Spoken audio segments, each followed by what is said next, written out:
Hajjatul Wada'. Hajjatul Wada' merupakan haji yang pertama sekali Rasulullah SAW lakukan dan juga yang terakhir baginda lakukan. Hanya sekali saja Rasulullah buat haji, dan ia dilakukan pada tahun ke-10 Hijrah, iaitu pada bulan Zulhijjah, 9 dan 10 Zulhijjah. Dan kenapa dinamakan sebagai Haji Wada'? Ialah kerana wada' itu bermaksud perpisahan, dan haji wada' itu bermaksud haji perpisahan, dan merupakan di mana Rasulullah SAW menyampaikan khutbah dia yang terakhir. Baik, ini contoh gambar bagi Bukit Arafah, di mana anggaran dia 70 meter, dan dia berada di sebelah timur kota Mekah. Ini juga tempat merupakan tempat bertemunya Nabi Adam dan Siti Hawa. Dan jarak antara Bukit Arafah dengan Mekah ni sekitar 22 km.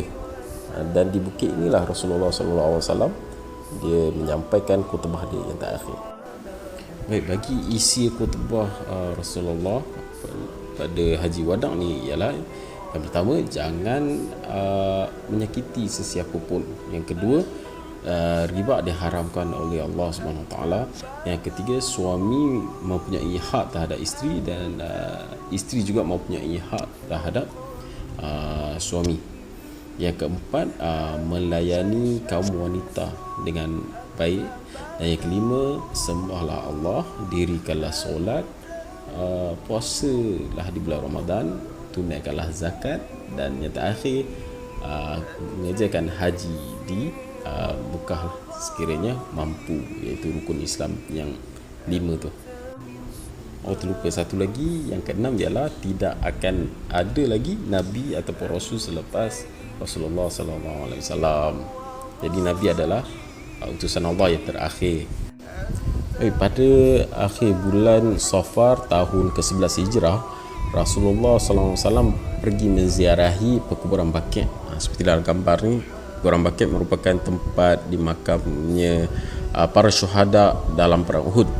Dan selepas pulang daripada perkuburan Baqi' ini, Rasulullah mula jatuh sakit dengan sakit kepala yang teruk, dan akhirnya demam yang teruk. Dan sepanjang sakit ini, Rasulullah SAW berada di rumah isteri dia, dan terakhir sekali berada di rumah isterinya Sayyidatina Aisyah. Dan sebelum 5 hari Rasulullah wafat, Rasulullah SAW meminta untuk disiramkan ke tubuh dia dengan 7 bekas air daripada perigi yang berlainan, agar dia berasa sedikit segar untuk dia menyampaikan amanat kepada orang ramai pada waktu itu. Baik, seterusnya ialah berkenaan dengan hari terakhir hayat Rasulullah SAW, di mana pada waktu subuh Rasulullah keluar daripada rumah dia dan menunaikan ibadah solat subuh berjemaah. Dan ini menyebabkan para sahabat berasa seronok lah, kerana dia orang sangkakan baginda Rasulullah sihat, ataupun semakin sihat. Dan kemudian Sayyidina Abu Bakar mempelawa Rasulullah untuk jadi imam, tetapi Rasulullah memberi syarat supaya Abu Bakar meneruskan untuk jadi imam. Pada waktu duha itu pula Rasulullah semakin tenat dan sakit dia semakin kuat.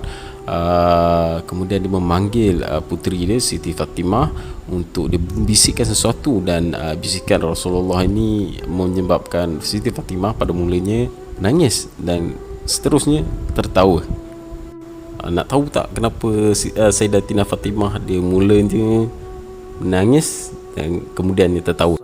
Jadi kenapa Sayyidatina Fatimah mulanya dia sedih?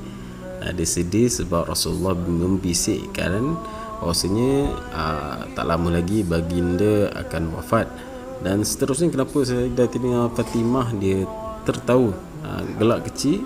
Kerana Rasulullah membisikkan bahawasanya Sayyidatina Fatimah lah yang akan menjadi orang pertama, ahli keluarga yang pertama menyusul selepas itu, ataupun wafat selepas Rasulullah. Jadi di belakang ni adik-adik boleh tengok lah, ni pintu pada makam Rasulullah. Kalau tengok di dalam internet tu, gambar kubur, gambar makam tu kebanyakannya tak betul lah. Jadi itu dirahsiakan kepada umum, yang disebar kepada umum, yang umum boleh lihat hanyalah pintu kepada makam Rasulullah sahaja. Baik, yang terakhir sekali ialah saat terakhir hayat Rasulullah. Di saat terakhir hayat Rasulullah ni, Rasulullah melihat seorang sahabat bawa kayu sugi. Kemudian Rasulullah minta daripada isteri dia Siti Aisyah untuk dia bersugi, dan Rasulullah sempat bersugi sebelum baginda wafat. Dan dia wafat di pangkuan Siti Aisyah. Dan tarikh Rasulullah wafat ialah pada 12 Rabiul Awal tahun ke-11 Hijrah, iaitu pada hari Isnin. Sama seperti mana Rasulullah lahir, iaitu hari Isnin 12 Rabiul Awal. Jadi berapakah usia Rasulullah sallallahu alaihi wasallam wafat? Rasulullah sallallahu alaihi wasallam wafat pada umur 63 tahun. Baik, satu lagi Ustaz nak tambah, iaitu reaksi para sahabat dalam kekecohan yang berlaku yang mengatakan bahawasanya Rasulullah itu telah wafat.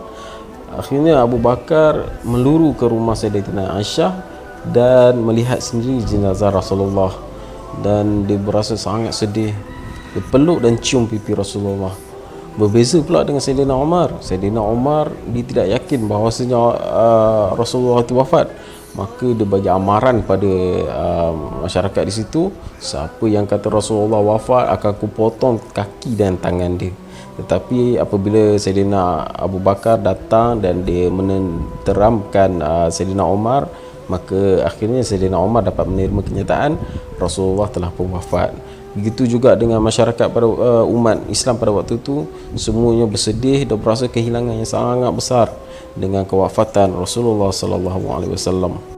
Bab kedua, pelantikan Sayyidina Abu Bakar sebagai khalifah. Jadi disebabkan Rasulullah tidak meninggalkan wasiat siapa yang akan jadi pemimpin selepas kewafatan baginda, kaum Muhajirin meletakkan nama Sayyidina Abu Bakar dan Sayyidina Umar sebagai pemimpin yang layak.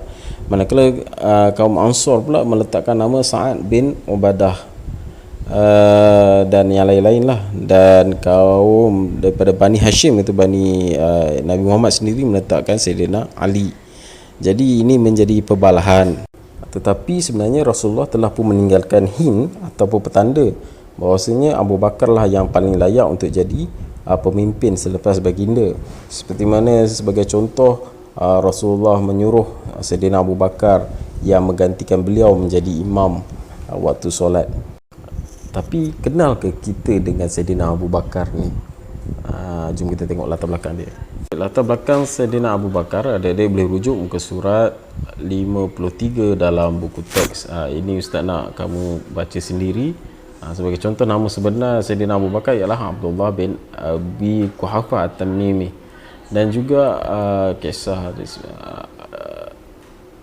dan juga muka surat 56, iaitu sumbangan Abu Bakar Siddiq sebelum dan selepas menjadi khalifah. Dan boleh juga rujuk kepada nota yang Ustaz akan berikan sekali, dan nota ni nota ringkas untuk memudahkan adik-adik baca dan fahamkan. Jadi itu sahaja untuk hari ini. Sebagai kesimpulan, kita hendaklah mencontohi semua aspek kehidupan Rasulullah, dan Islam itu adalah satu-satunya agama yang sempurna.